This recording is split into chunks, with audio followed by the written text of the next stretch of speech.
Hello, my name is Chapin Harwell, and in this video today it is my intention to prove to you why converting from a straight line production flow to a U-line production flow is beneficial.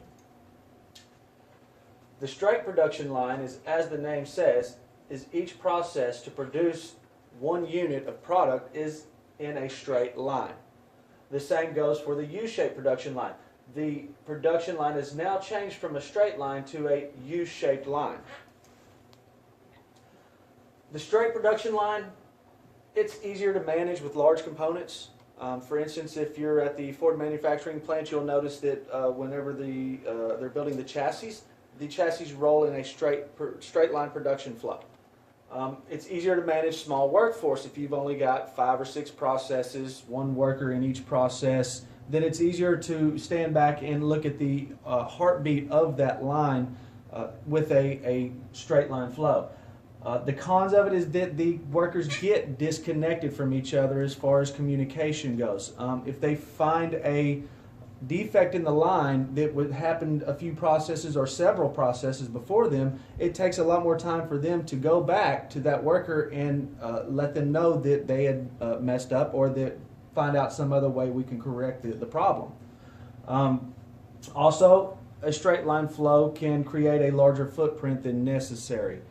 If you continuously put things in a straight line, eventually you'll run out of room. So the pros of the U-shaped production line is better flexibility. If there's a bottleneck, then employees have less distance to travel to go help out other employees to relieve that bottleneck. Ease of communication amongst workers, we talked about that in the earlier slide. Ease of receiving materials and finished goods. If it's in a U-shaped, you can receive goods, and at the time the product is finished, it is back out in shipping. Less waste of movement, like we talked about with the communication issue.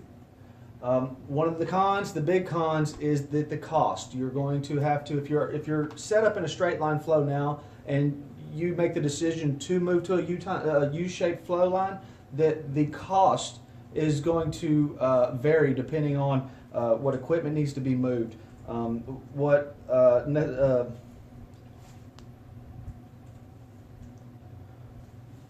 electricity or plumbing needs to be moved for those processes to function. Now, our current process flow line is set up in 7 workstations with 7 workers.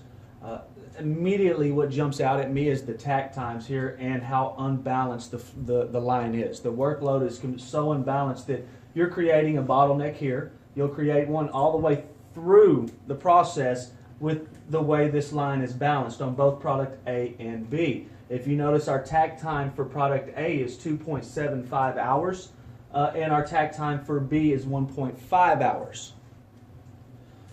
So the numbers are, we've got 7 workstations, 7 workers, 8 hours per workday, 22 workdays in a month, and it takes us 9 hours to complete 1 unit of product A and 4.5 hours to complete 1 unit of product B. That means that our man hours for product A is going to be 1,232 hours. That's 8 hours, 7 workers, 22 units of product. Same for B. 8 hours, 7 workers, 55 units of product for B. Putting those two together, that means it takes the company 4,312 man hours to produce what we are required to produce in a month's time.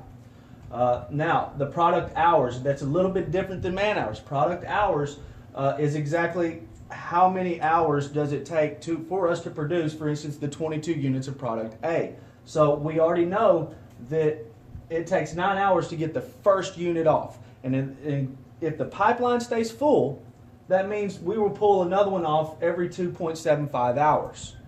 All right? So if we put all that together with the 9 hours that it takes to put the first one off, the takt time of 2.75 times the remaining days of 21, we're going to get 66 3/4 hours for product A. And similarly for product B, we're going to get 85.5 hours. And we put those together, it's going to take us 152.25 hours for both product A and B. So as I said before, what immediately jumped out at me was the imbalance on the workload. So the first thing that I would do is I would balance the workload, and in doing that, I would also reduce the number of workers to 6 instead of 7. What that gives us is a new takt time for product A at 1.5 hours and a new takt time for product B at 0.75 hours.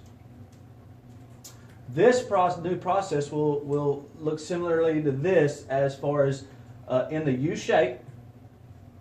This will be process 1, 2, 3, 4, 5, and 6 with a new balanced workload of 1.5 and 0.7. Now we're down to 6 workstations, so we've lessened the footprint. We're down to 6 workers, lessen the manpower.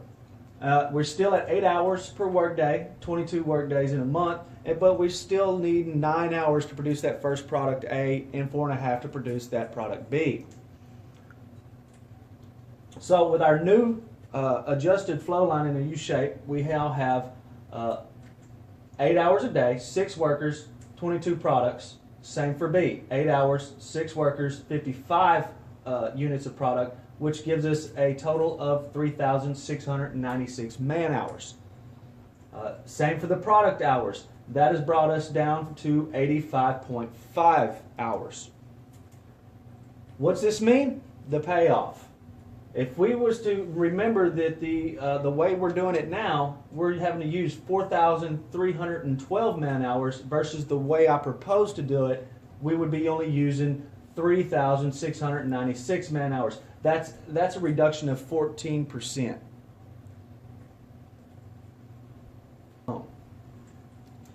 The next payoff we're going to get is we're going to look at the product hours. Remember, right now we're needing 152.25 hours to produce the monthly quota of product, the 22 units of A and the 55 units of B.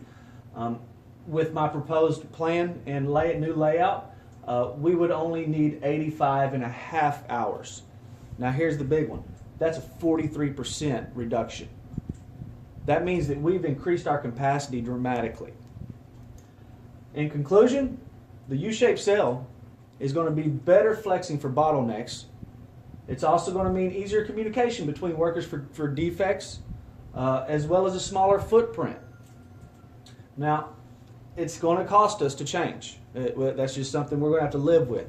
But I believe in the long run, the savings we acquire on the man hours as well as the product hours will compensate for that cost of conversion. Again, the line balancing and reducing of the workforce is going to give us a 14% decrease in man hours and a 43.8% decrease in product hours. My recommendation is to reshape the straight line flow line into a U-shaped flow line and reduce the workers and workstations to 6. Also balancing the workload so that we have a takt time of 1.5 for product A and a takt time of 0.75 for product B. Thank you.